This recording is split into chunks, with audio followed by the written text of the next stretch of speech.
Yan po guys. Ayan, ang ating gagawing ulam, talong. Guys, sibuyas na ang dami. Tapos kamatis. Patay ng insaladang talong guys.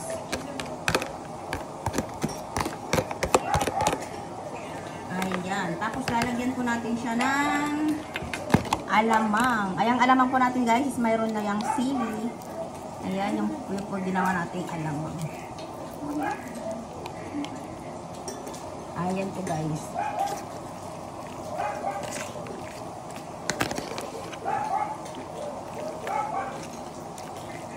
Ayan, ganyan lang po guys ito. Halo-halo lang po natin yung ganyan.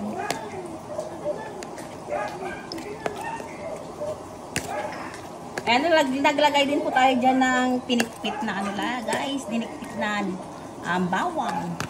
Para mas masarap po ang ating insaladang talong, guys. Ayan. Ayan po, guys. Tapos, nag-isa lang po tayo ng, ayan, maliliit na hipon, guys. Binasa lang natin yan sa butter.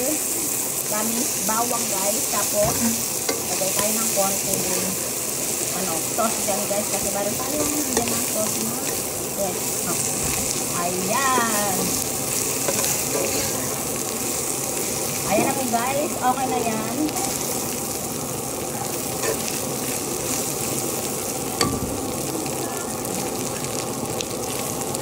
Ayan po guys. Ang ating pangalawang nilutong ulam. Ayan. Hindi po na maliliit.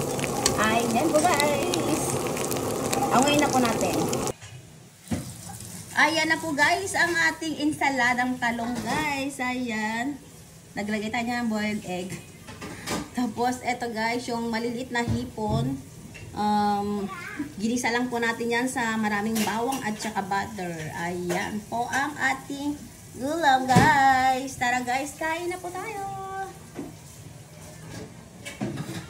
Ayan, thank you guys for watching. Just like, share, and subscribe. Bye!